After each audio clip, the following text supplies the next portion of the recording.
Selamat datang di konten saya. Silahkan tonton sampai habis biar nggak salah paham, terutama Kadun. Bletak!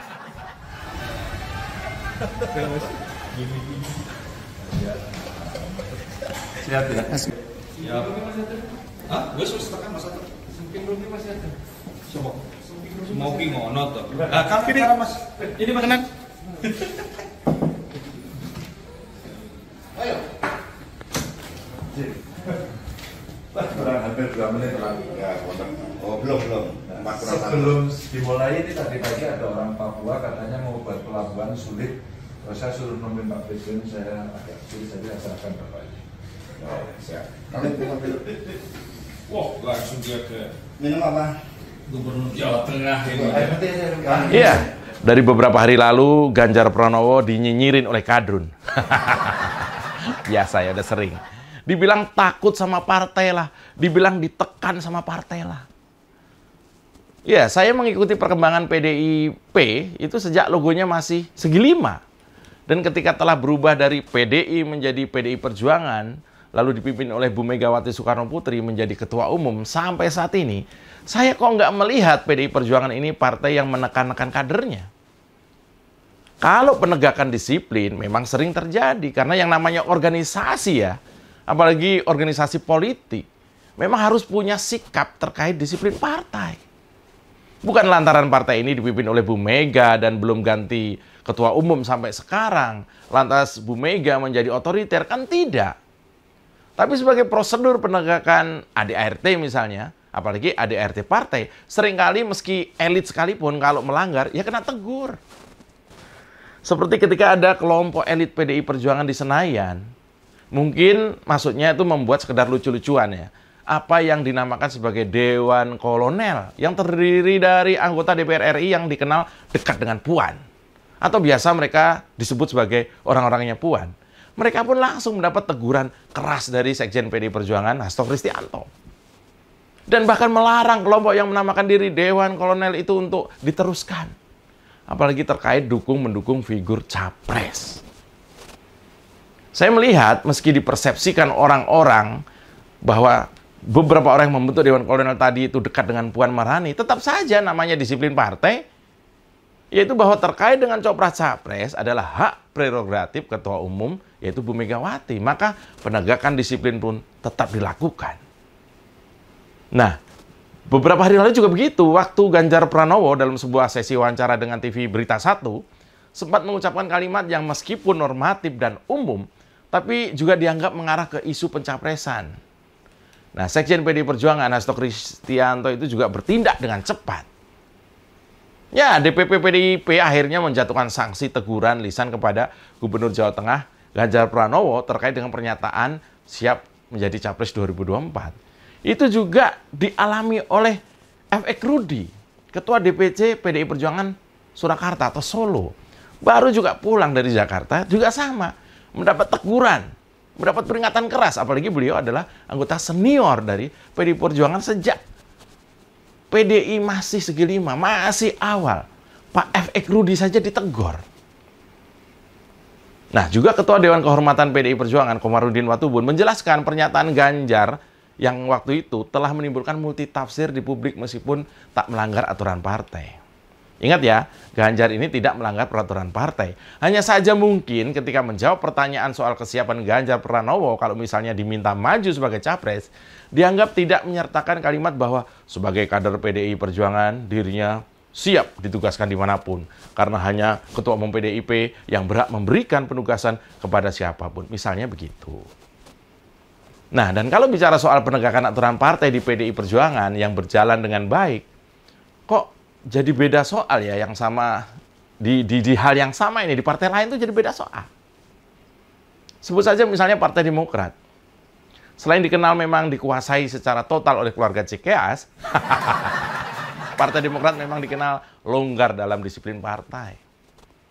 Bahkan kader yang sudah positif menggunakan narkoba, menerima uang kasus korupsi, bahkan dinilai melakukan hal-hal yang tidak senonoh saja, malah diberi posisi strategis di partai. Itu Demokrat. Atau ada kader yang menjabat gubernur dan ada dugaan berkasus dengan KPK dengan barang bukti, masih dibela dengan santai.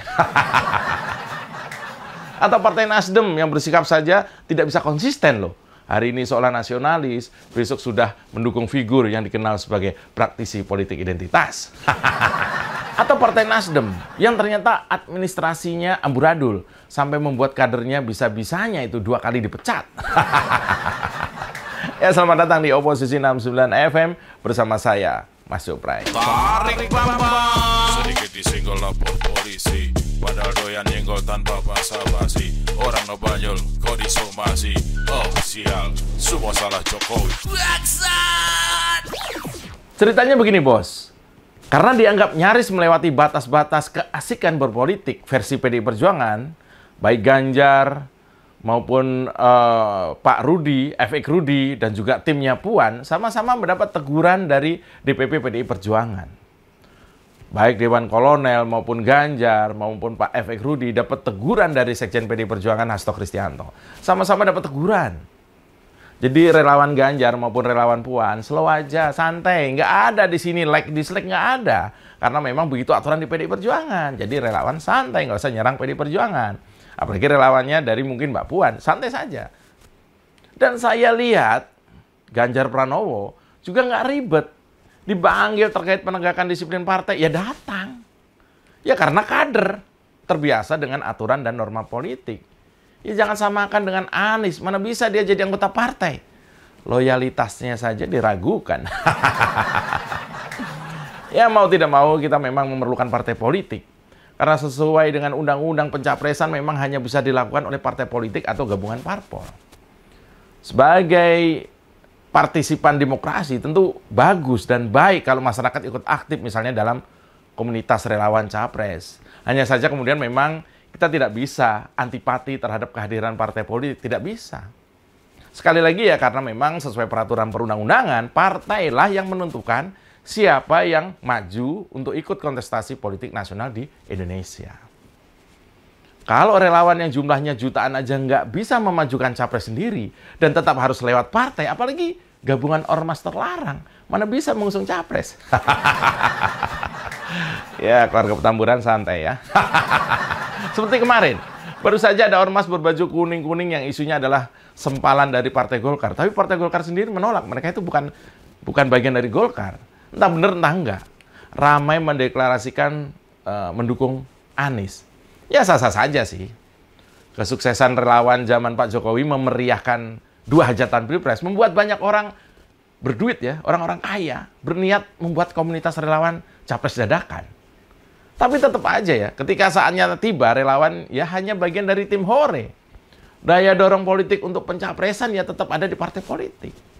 Meski belum tentu ya pilihan parpol itu yang terbaik bagi rakyat. Tapi realitanya begitu, bos. Contohnya sudah ada. Ketika Nasdem mencalonkan Anies, figur yang sebenarnya lumayan mereka tentang pada awalnya. Dan kalau mau jeli dan jujur, Nasdem pasti tahulah bahwa program kampanye Anies tidak ada yang terrealisasi. Semuanya menguap di telan waktu. Ada banyak program yang sampai saat ini masih segar dalam ingatan kita, tidak juga terwujud. Semuanya hanya ilusi. Ada kebijakan sumur resapan yang menyerap anggaran juga begitu sembrono. Ada banyak sekali kerusakan yang telah dilakukan oleh Anies. Yang terparah dan tidak bisa dilupakan adalah pilkada paling brutal sepanjang sejarah perpilkadaan Indonesia. Anies telah menggunakan SARA untuk meraih kekuasaan pada pilkada DKI 2017. Ini artinya Anies dan timnya telah menggunakan segala cara agar bisa mendapatkan kekuasaan yang tidak lama itu. Terbayang bagaimana situasi politik di Jakarta pada 2017. Akhirat telah dijual demi dunia. Mengaku paling religius ternyata ambisius. Memang politik itu sejatinya tak kenal dendam. Tapi bukan berarti dengan berpolitik akal sehat jadi digantung. Mendukung Anies sama saja mendukung kadrun yang jarang menggunakan akal sehatnya dalam berpolitik.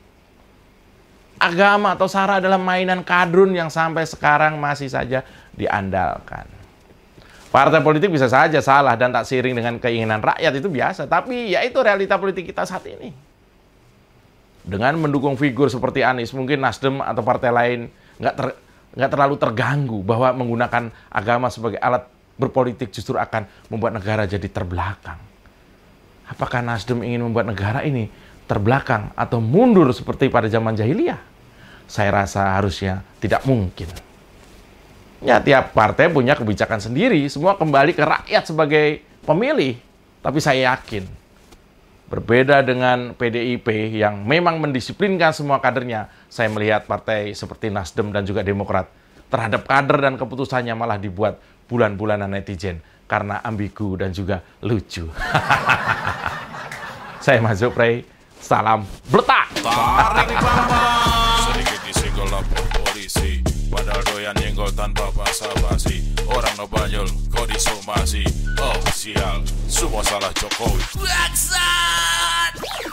Kita dukung aksi melawan intoleran, radikalisme, dan juga terorisme demi Indonesia yang lebih baik dengan cara subscribe di kanal 245 TV. Makasih.